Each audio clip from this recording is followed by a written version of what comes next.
Feliz sábado para todos, que Dios les bendiga. Amén. Un gozo y una alegría de poder compartir juntamente con cada uno de ustedes, los que están aquí presentes, y también a todos aquellos que nos acompañan a la distancia, gracias a la tecnología. Mandamos un saludo especial a cada uno de los hermanos, y a mandar un saludo especial, acá a pedido de uno de mis hermanos, a Ashley Morales, que nos escucha desde Texas. Así que un gran abrazo para ella. Amén. Que Dios la bendiga, que Dios siga siendo con ella.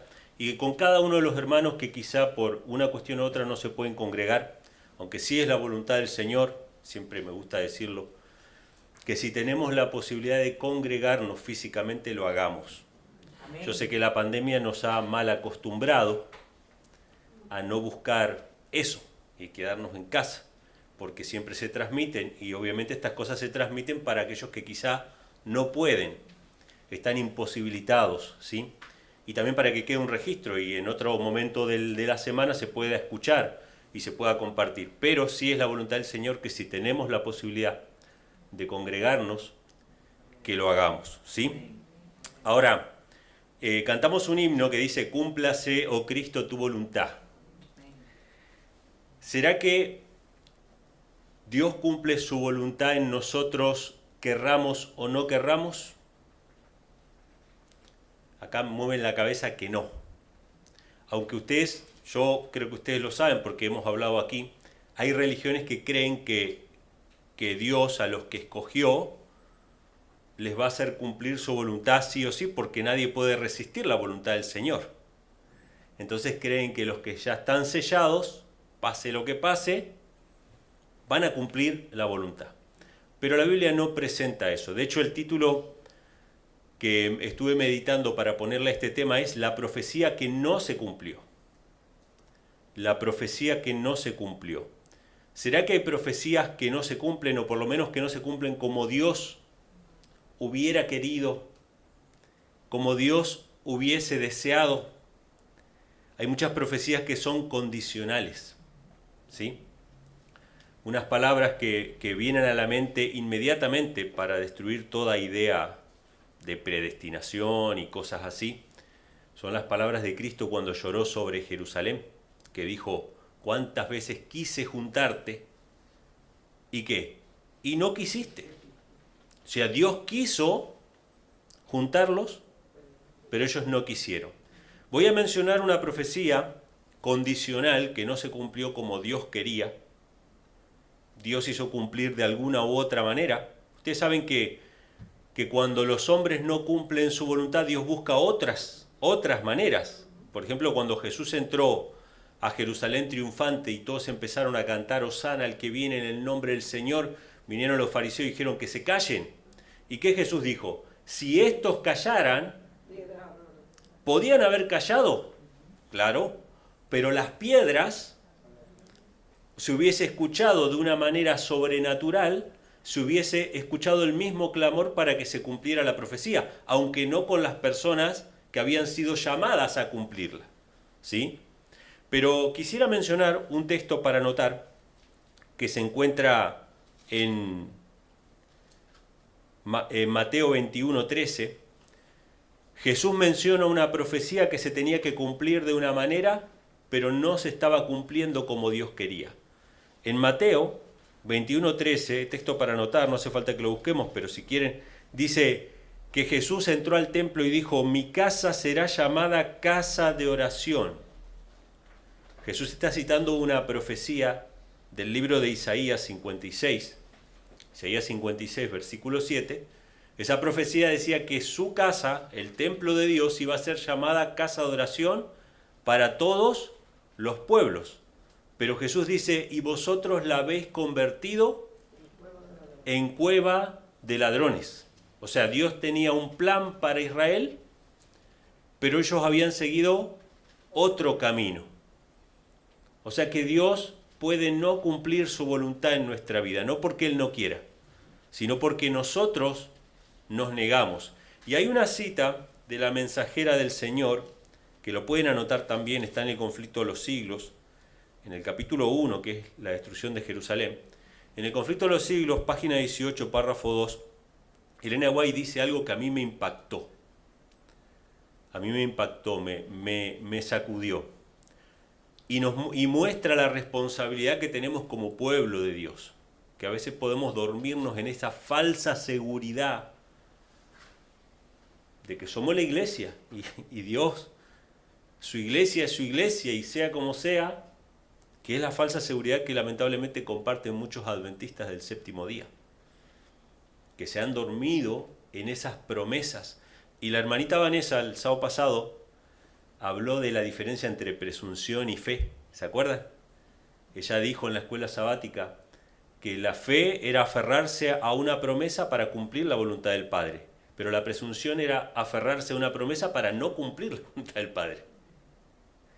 Es decir, yo me aferro a la promesa de que Dios me va a proteger para callar mi conciencia y hacer lo que a Dios no le agrada. Aferrarme a las promesas de que Él es misericordioso para yo persistir ¿en qué? En el pecado. Y lamentablemente en la iglesia adventista, nosotros lo hemos escuchado cuando queremos corregir algo, pero hermanos, miren que estamos haciendo mal tal cosa.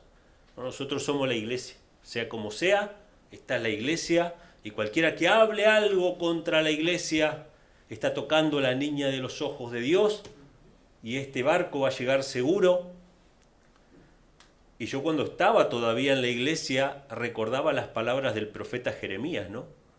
Que decía, no digan templo del Señor, es este templo del Señor. Si ustedes no cambian, va a venir el rey de Babilonia y esto va a quedar destruido. Pero fíjense esta cita lo que dice, la mensajera del Señor dice, en el capítulo 1 que habla de la destrucción de Jerusalén, dice, de haberse mantenido Israel como nación fiel al cielo, Jerusalén habría sido para siempre la elegida de Dios. ¿Por cuánto tiempo hubiese sido Jerusalén la elegida de Dios? Para siempre. Y cita Jeremías 17, 21 al 25, donde el profeta Jeremías dice, si ustedes guardan mis sábados y se cuidan de no entrar con cargas en mi santa ciudad, si ustedes me obedecen, ustedes van a ser para siempre mi ciudad elegida. ¿Era una profecía? ¿Se cumplió esa profecía? No. Tremendo, hermanos. ¿Sí? Es condicional. Dios tiene buenas cosas para nosotros, pero depende de nuestra decisión. Ahora, quisiera entrar, mientras van buscando el texto que vamos a leer hoy, que es Isaías, capítulo 61, vamos a leer todo el capítulo, porque son 11 versículos, nada más. Isaías 61, vamos a leerlo completo, así que ese va a ser nuestro texto central, aunque vamos a leer algunos otros, un par más aparte, pero pueden marcar ahí en Isaías 61. Mientras van buscando ese capítulo, les quiero hacer una pregunta.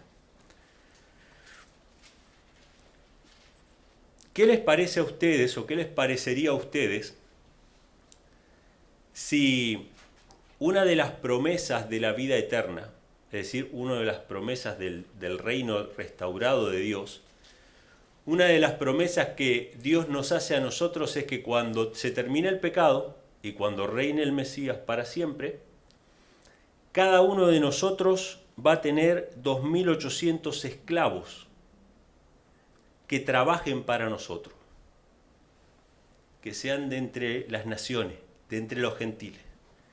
¿Qué piensan ustedes de esa promesa de vida eterna? ¿Les gusta o no les gusta?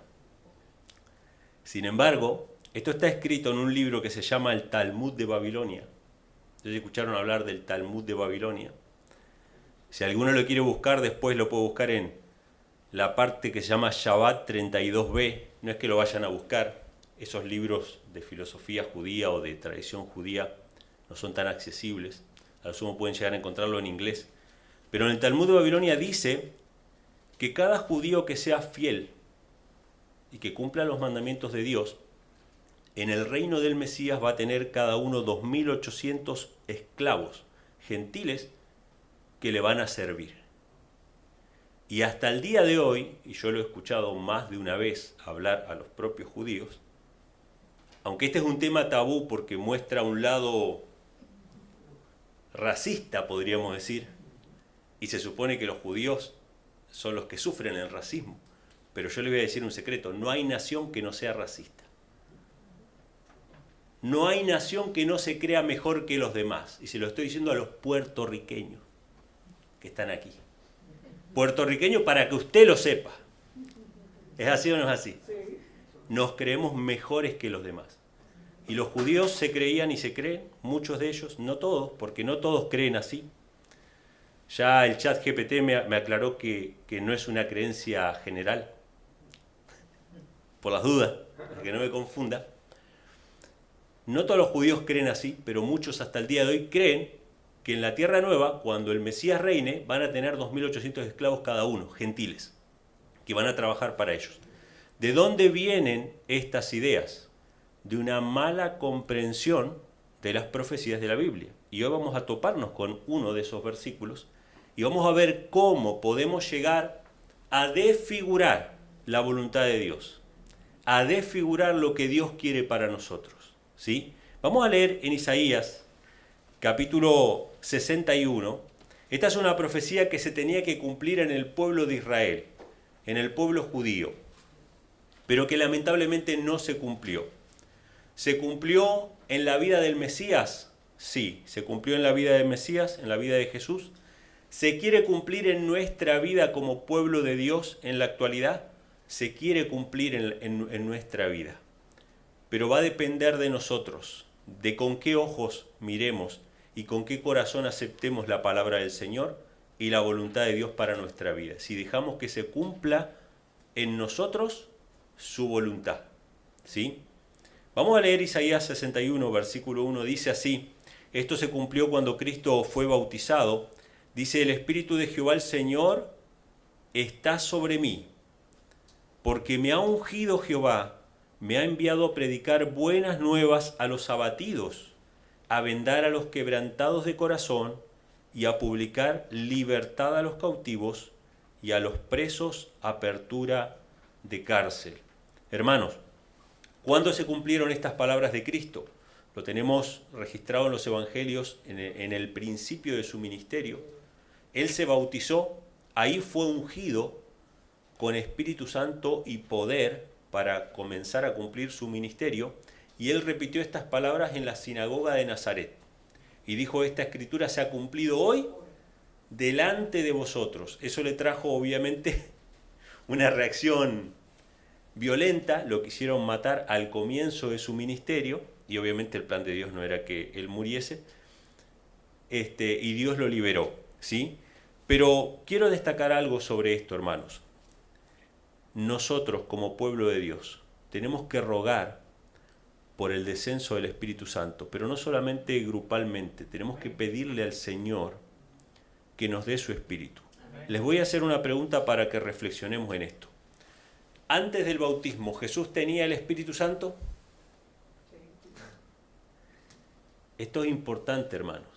El hecho de que Dios haya tocado nuestros corazones, el hecho de que Dios nos haya guiado al arrepentimiento o que nos haya guiado su palabra y que esté trabajando en nosotros, no significa necesariamente de que estemos recibiendo esos dones espirituales o que estemos empezando a cumplir el propósito que Dios tiene para nuestra vida. Tenemos que pedirle al Señor su Espíritu para cumplir. Más allá, y eso no significa reconocer de que Dios no nos haya hablado en el pasado, que Dios no nos haya traído hasta aquí, pero tenemos que pedirle y orar por unción del Espíritu Santo para cumplir nuestro propósito. No voy a entrar en los detalles de cuál es el propósito del pueblo de Dios, que ya lo hemos tocado, pero está ahí. ¿Para qué me ha enviado? A predicar buenas nuevas a los abatidos. Nuestra tarea, mis hermanos, es rescatar los corazones de la oscuridad del pecado. Tenemos muchas cosas otras que hacer, pero básicamente es, lo dijimos en sermones pasados, aliviar el sufrimiento humano en toda su forma, y la forma más grave en la cual el ser humano está sufriendo hoy día es emocional, es espiritual, ¿sí? Entonces dice: a vendar a los quebrantados de corazón, fíjense que nuevamente habla del corazón, a publicar libertad a los cautivos y a los presos apertura de cárcel. ¿Esto significa de que yo voy a ir por las cárceles abriendo? ¿De qué cárcel está hablando? Evidentemente está hablando de lo que creo que el apóstol Pedro es, o Judas, que habla de los espíritus encarcelados. ¿Qué son los espíritus encarcelados? Los que están presos por Satanás. Nuestra única tarea, nuestra única función, y la función que tenía el pueblo de Israel inclusive, era ser luz para las naciones. Que esta casa sea llamada casa de oración para todos los pueblos. ¿Y en qué se convirtió? En una cueva de ladrones. Entonces dice el versículo 2, ¿a qué más? A proclamar el año de la buena voluntad de Jehová y día de venganza del Dios nuestro, a consolar a todos los enlutados. ¿Cuántos comprenden cabalmente lo que dice este pasaje? Fíjense que hay menciones, ahí se mencionan dos cosas que parecieran disonantes. ¿Sí? Dice proclamar el año de la buena voluntad de Jehová, o sea que Dios es misericordioso, buena voluntad. Y después dice día de venganza del Dios nuestro. Y a consolar a todos los enlutados. ¿Qué tiene que ver la venganza con el consuelo? ¿Qué tiene que ver la venganza con la buena voluntad? Esto está interesante, hermanos. Nosotros como hijos de Dios tenemos que predicar acerca de dos cosas puntualmente. Tenemos que dar a conocer el carácter de Dios, que es, ¿qué cosa? Justicia y misericordia.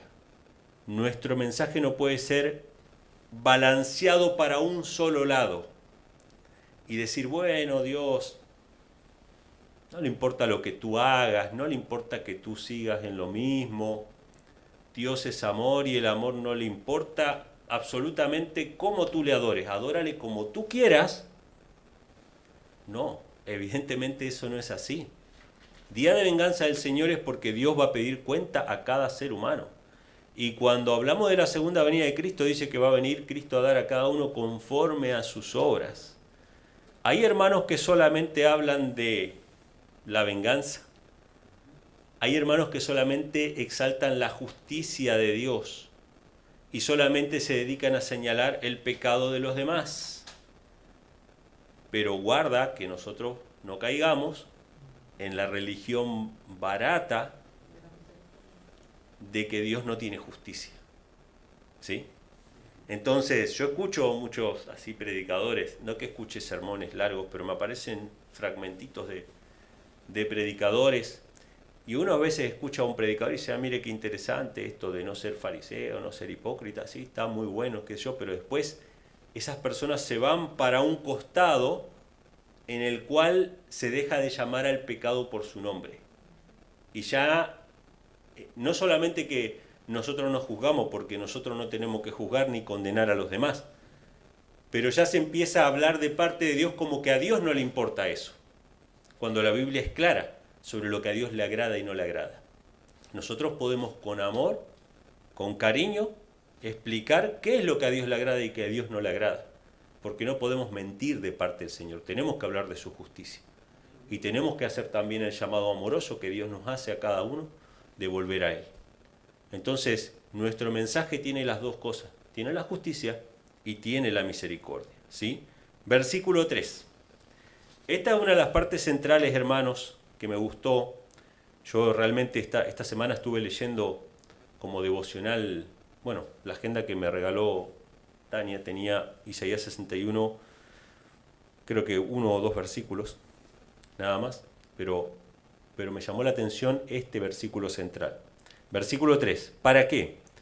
Para ordenar a los que hacen duelo, dice, ¿no?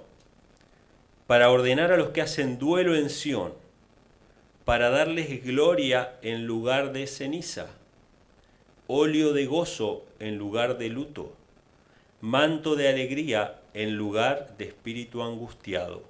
Después vamos a seguir leyendo lo que falta ahí. ¿Qué es lo que Dios quiere hacer en la vida y el corazón de cada uno de nosotros, hermanos? Quiere, como dice un texto, hay un texto que está en Salmos 30:11, lo pueden anotar si quieren. Has cambiado mi lamento en baile, desataste mi cilicio y me ceñiste de alegría. Eso dice Salmos 30:11. Dios quiere cambiar nuestro corazón. Hermanos, toda esta profecía en realidad tiene que ver con la vuelta del cautiverio, ¿no? Dios hace promesas para que cuando ellos pasen los 70 años de cautiverio, cumplan la voluntad del Señor como pueblo. Sabemos que eso no sucedió, ¿sí? Pero estas promesas son también para nosotros. Todos los que tienen la Biblia con comentarios me pueden acompañar en el comentario que está al pie de página sobre lo que Elena G. White dice acerca de esas palabras. Dios quiere darles, dice, gloria en lugar de ceniza, óleo de gozo en lugar de luto, manto de alegría en lugar de espíritu angustiado. Y la mensajera dice, al Señor no le agrada que los suyos sean un grupo de plañideras. ¿Qué son las plañideras? Las que lloraban, ¿no? Porque les pagaban para que vayan a llorar, no era que estaban llorando de verdad. Que en un momento Jesús tuvo que echar a las plañideras que estaban llorando por alguien que él iba a resucitar. Entonces dice, al Señor no le agrada que los suyos sean un grupo de plañideras. Qué cosa, hermanos, tremenda esta. Estos son comentarios de lo que acabamos de leer, ¿eh? Él quiere que se arrepientan de sus pecados para que puedan disfrutar de la libertad de los hijos de Dios. Solamente la libertad en Cristo, solamente el perdón de los pecados, solamente el arrepentimiento que Dios nos da, nos puede cambiar el corazón, ¿sí? Entonces dice, entonces serán llenados con las alabanzas de Dios, serán una bendición para otros. El Señor Jesús también fue ungido para dar a los afligidos de Sión gloria en lugar de ceniza, óleo de gozo en lugar de luto, manto de alegría en lugar de espíritu angustiado, y para que fueran llamados árboles de justicia, plantío de Jehová, para gloria suya. Entonces, hermanos, fíjense, un cambio en el corazón, quitar la angustia, quitar la tristeza y darnos, ¿qué cosa? Alegría. Has cambiado mi lamento en baile. Me quitaste el cilicio. Cilicio, ¿saben lo que es, no? Las ropas ásperas, las ropas de luto. Me quitaste el cilicio y me ceñiste de alegría. Eso es lo que dice el Salmo, ¿no? Entonces, esa es la voluntad del Señor para nosotros. Y la segunda parte del versículo 3, si ustedes se fijan, dice, serán llamados árboles de justicia, plantío de Jehová, para que Él sea glorificado. Un plantío, un bosque de árboles de justicia. ¿Cuántas veces la Biblia compara al ser humano con un árbol? Bienaventurado el varón, Salmo 1, que no anduvo en consejo de malos, sino que la ley de Jehová medita de día y de noche, va a ser como un árbol plantado junto a las corrientes de las aguas, que da ¿qué? Que da su fruto, árboles de justicia, que da su fruto a su tiempo y que su hoja no cae, ¿sí? Cuando el ciego recibió la vista, ¿qué vio? Veo a los hombres como si fueran árboles. Entonces Dios quiere que nosotros seamos árboles que den fruto. Ahora, esta profecía, lamentablemente, no se cumplió, y lo podemos ver sin salir de Isaías. Vamos a buscar dos textos del Nuevo Testamento donde Jesús se refiere a esta profecía, aplicándolo a Israel, al pueblo de Israel en particular. Uno se encuentra en Lucas, capítulo 13, versículo 6.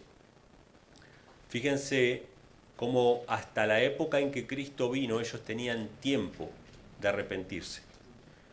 Lucas, capítulo 13, versículos 6 al 9, está la primera parte de la profecía, pero después vamos a ver la segunda parte de la profecía, que no se cumplió. O sea, la voluntad de Dios era que ellos sean un plantío de árboles de justicia, que den su fruto a su tiempo. Dice el versículo 6 de Lucas 13, dijo también esta parábola: un hombre tenía una higuera plantada en su viña, y vino a buscar fruto en ella, y no lo halló. Y dijo al viñador: he aquí estos 3 años he venido a buscar fruto en esta higuera, y no la hallo. Córtala, ¿para qué ocupa aún la tierra? Él entonces respondiendo le dijo: Señor, déjala aún este año, hasta que cabe a su alrededor, y la estercole. Y si da fruto, bien, y si no, la cortarás después. ¿Cuánto tiempo tuvo Cristo de ministerio en Israel? 3 años y medio. ¿Tenían posibilidad todavía de aceptar la verdad? Jerusalén hubiese sido hasta el fin de los tiempos la elegida del Señor. Pero Jerusalén lamentablemente fue destruida. Yo, hermanos, creo que todos aquí más o menos hemos leído alguna vez el conflicto de los siglos, o por lo menos lo hemos empezado a leer, o sea que el capítulo 1 lo hemos leído todos, prácticamente aquí. El capítulo 1 del conflicto de los siglos habla de la destrucción de Jerusalén, lo que representaba Jerusalén, lo que significaba, lo que era, todas las cosas que habían pasado ahí como lugar santo, porque realmente lo era. Y ese capítulo 1 nos muestra que nadie está seguro. Nadie puede decir yo soy pueblo de Dios, pase lo que pase. No, es condicional, ¿sí? ¿Y cuántos hay que hasta el día de hoy dicen, no, yo estoy en la iglesia verdadera? Solamente porque sus padres o porque sus abuelos tuvieron una experiencia verdadera con el Señor. Dios quiere una experiencia con nosotros hoy.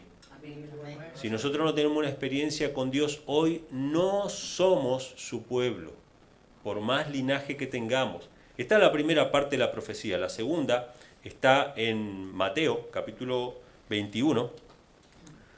Mateo 21, pero ya esto ya ni siquiera es una parábola, ni siquiera es algo que Cristo cuenta. Esto es algo que sucede de manera literal, delante de los ojos de los discípulos, para que ellos tuvieran bien claro lo que iba a pasar.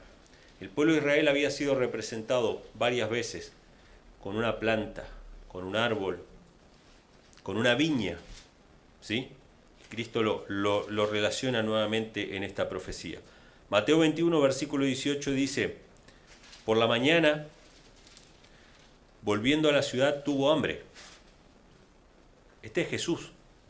Y viendo una higuera cerca del camino vino a ella y no halló nada en ella, sino hojas solamente. Y dijo, nunca más nazca fruto de ti, por siempre. Y al instante se secó la higuera.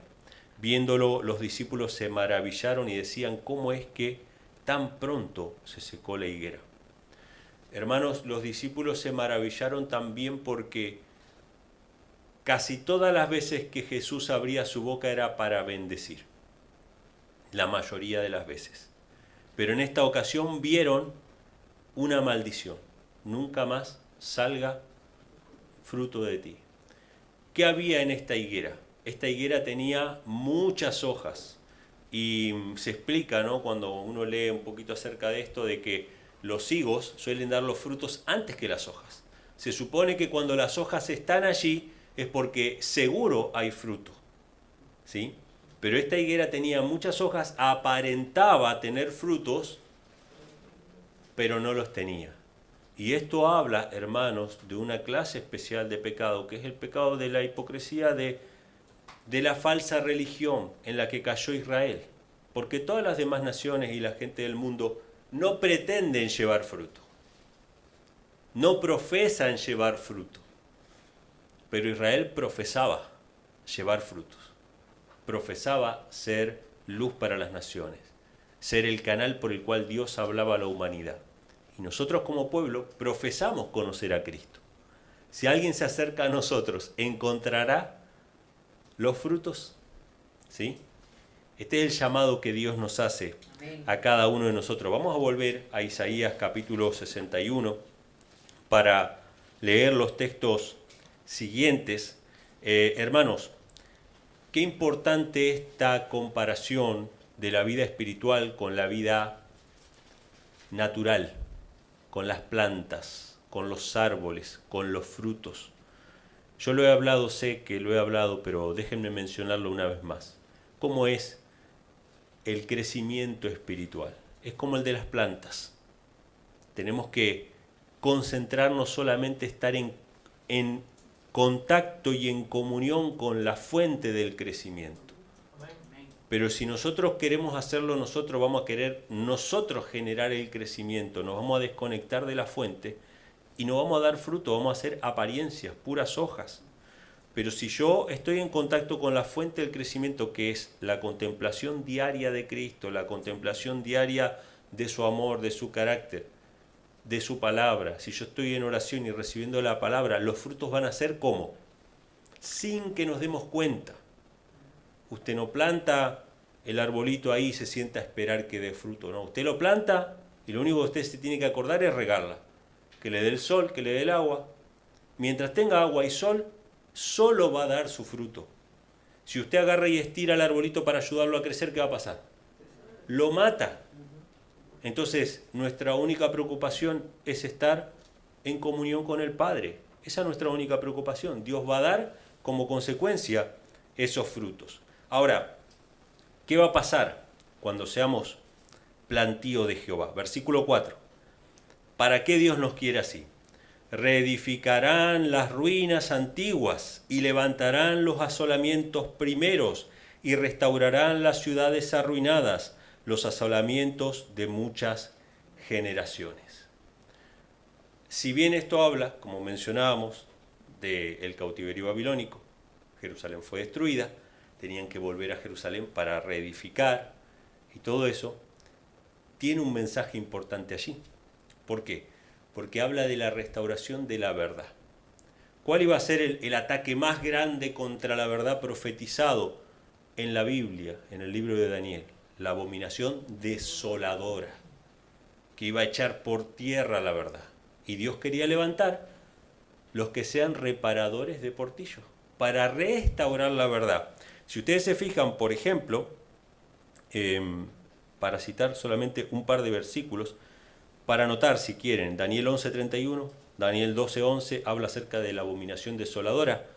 Dios quería un pueblo para restaurar lo que esa abominación desoladora había hecho.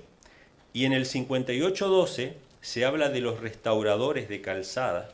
En Isaías 58, versículo 12, dice: los tuyos edificarán las ruinas antiguas, los cimientos de generación y generación levantarás, y será llamado reparador de portillos, restaurador de calzadas para habitar. Y ahí sigue: si retrajeres del sábado tu pie de hacer tu voluntad. ¿Qué es la restauración? De la verdad, de la ley de Dios que fue pisoteada por esa abominación desoladora que iba a pensar en cambiar los tiempos y la ley. Dios levanta un pueblo para restaurar la verdad. Amén. ¿Sí? Ahora, ¿podemos nosotros ser restauradores de esa verdad y no tener frutos, no ser plantío de Jehová? Primero lo primero. Antes de ser yo una atalaya con mi dedo ahí marcando lo que es la apostasía, lo que es esto, lo que es aquello, Dios quiere que en mi vida, hayan frutos. Amén. Que se vea el carácter de Dios en mi vida. Eso es lo que Dios quiere. Para que yo después sea un restaurador de calzadas para habitar. Restaurar la verdad, el sábado y todas estas cuestiones, ¿sí? Entonces, dice el versículo 5 y 6, y acá viene la promesa que no se cumplió y no se va a cumplir nunca, y que los judíos están esperando hasta el día de hoy. Fíjense lo que dice el versículo 5. Los extranjeros se levantarán y apacentarán vuestras ovejas, y los hijos de los extranjeros serán vuestros labradores y vuestros viñadores. Y vosotros seréis llamados sacerdotes de Jehová, ministros del Dios nuestro seréis llamados, comeréis las riquezas de los gentiles y con su gloria seréis exaltados. Qué bonito. Gente trabajando para mí y yo comiéndome la riqueza de las naciones. Los judíos pasaron por alto todo lo anterior, todo lo que Dios quería hacer en su vida, y lo único que esperaban eran gobernar sobre las otras naciones paganas para comer sus riquezas y tener esclavos y siervos que labren sus campos y que hagan su trabajo. Entendieron absolutamente todo mal, todo mal. ¿Qué es lo que Dios les está diciendo en realidad? El secreto está en el versículo 6, que dice: vosotros seréis llamados sacerdotes de Jehová. ¿Sí? Esto es algo muy importante. En realidad, si ustedes van, anoten este texto, no lo vamos a leer ahora. Si van a Éxodo, capítulo 19, versículo 6, cuando Dios saca a Israel de Egipto, Él quería que todo el pueblo de Israel, las 12 tribus de Israel, sean sacerdotes. Él no quería que una tribu sean sacerdotes. Él quería que todos, ahí les dice, ustedes van a ser un pueblo de sacerdotes y de gente santa. Cuando ellos pecaron, cuando ellos apostataron, solamente una tribu en el becerro de oro se mantuvo fiel. ¿Quiénes fueron? Los levitas. Entonces, los únicos que se mantuvieron fieles iban a ser de ahora en más los sacerdotes. Pueden anotar un texto que está en Números 18, versículo 1, donde Dios le dice a los levitas que ellos se iban a dedicar exclusivamente a trabajar para el Señor. Ellos iban a ser sacerdotes tiempo completo. ¿De dónde iban a sacar su sustento?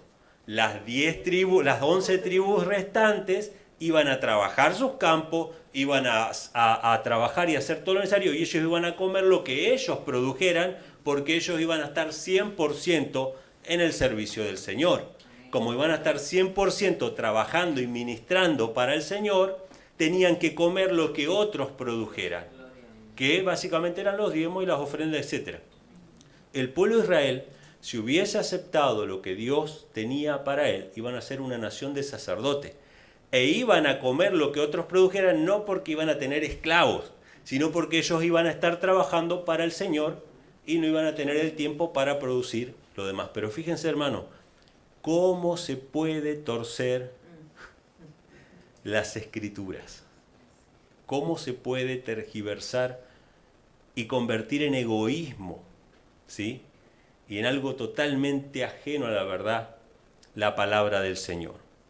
Vamos a seguir leyendo, dice: en lugar de vuestra doble confusión y de vuestra deshonra, os alabarán en sus heredades, por lo cual en sus tierras poseerán el doble y tendrán perpetuo gozo. Los judíos después del año 70 fueron dispersos entre las naciones, sabemos lo que pasó. Y desde esa dispersión, lamentablemente los judíos no hallaron paz en ningún lugar. Lo que nosotros conocemos de la historia de la Segunda Guerra, el tratar de exterminar a los judíos en la Alemania nazi, no es ni más ni menos que el último evento de muchos otros que hasta durante la Edad Media, por ejemplo en 1492, que fueron expulsados de España, y así fueron expulsados de diferentes lugares. Se cumplió esta promesa que dice: donde ustedes vayan los alabarán. No se cumplió. No eran embajadores del cielo, sino que fueron, digamos, siempre despreciados, ¿sí?, lamentablemente. Dice: porque yo Jehová, versículo 8, y acá viene el centro quizá de la cuestión. Dice: yo Jehová amo el derecho y aborrezco el latrocinio para el holocausto. En otras versiones dice: aborrezco la rapiña para el holocausto.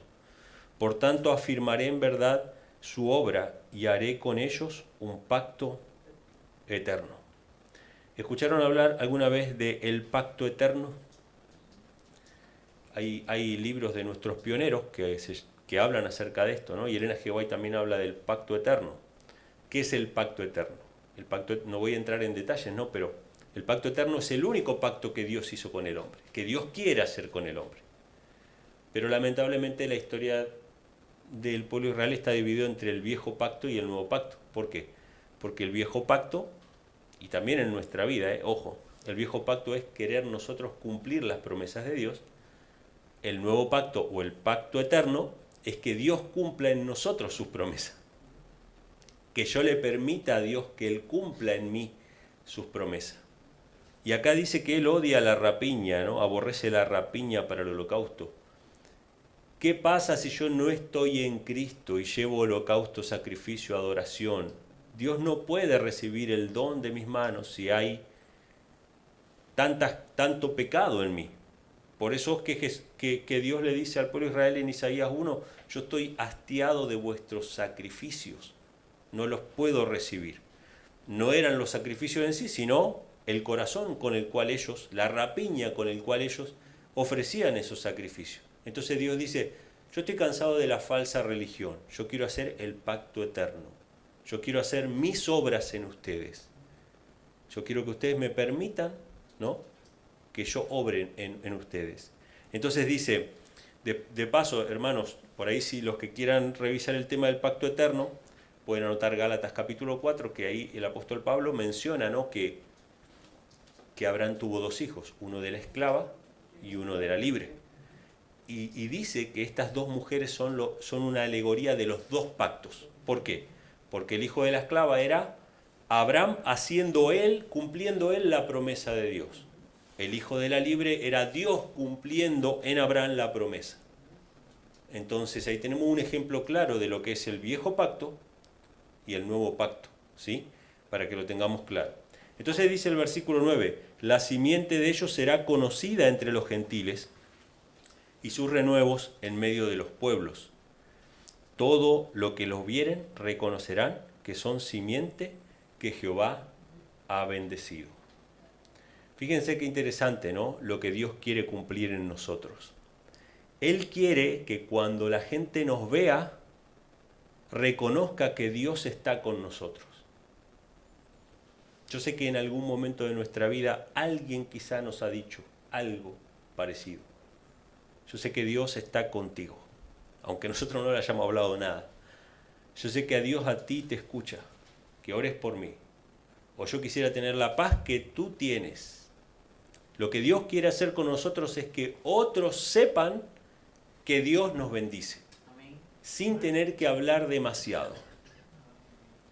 Ojalá no, que Dios haga eso en nosotros. Dice el versículo 10, en gran manera me gozaré en Jehová, mi alma se alegrará en mi Dios, porque me vistió con ropas de salvación, me rodeó de manto de justicia, como a novio me atavió y como a novia adornada con sus joyas. Tenemos que recibir, mis hermanos, la justicia de Cristo.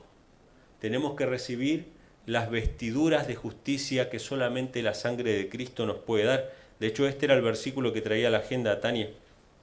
Todos los versículos que trae la agenda hasta ahora, que estamos en 18 ahora, ¿no? 18. Los 18 versículos que leí, todos hablan de la alegría y del gozo. O sea que solamente parece que hasta ahora los vienen eligiendo así. Y justo trajo este versículo. Yo después me puse a leer el contexto, ¿no? Qué interesante, hermanos. Dios quiere vestirnos con las ropas de justicia, ¿sí? Y el texto comienza diciendo, en gran manera me gozaré en Jehová, mi alma se alegrará en Dios, porque me vistió con ropas de salvación. Solamente la salvación puede traernos el gozo y la alegría de corazón para brillar, para hacer luz entre las naciones. Dice el versículo 11, porque como la tierra produce su renuevo y como el huerto hace brotar lo sembrado en él, así Jehová el Señor hará brotar justicia y alabanza delante de todas las naciones. Nuevamente el ejemplo de la naturaleza. ¿Cómo lo va a hacer Dios en nosotros? ¿Cómo Dios va a hacer su obra? De la misma manera que la tierra produce su renuevo y como el huerto hace brotar lo sembrado. Así Jehová va a hacer brotar en nosotros. Recibamos de Él, recibamos de su Espíritu para que Él pueda cumplir su voluntad en nuestra vida. Amén. Que los frutos se puedan ver. Amén. No nos preocupemos, hermanos, por los frutos. No nos preocupemos por los frutos. No nos preocupemos por cumplir nosotros las promesas de Dios en nuestra vida. Preocupémonos solamente por caminar con Él. Amén. Caminar con Él, mirarlo a Él, escucharlo a Él, andar con Cristo. Todo lo demás va a venir por añadidura. No descansemos en la seguridad fatal, ¿sí?, de un autoengaño de que podemos hacer lo que querramos. Descansemos en Él, en sus promesas, para cumplir su voluntad, ¿sí? Hermanos, que Dios les bendiga. Espero que sea de bendición.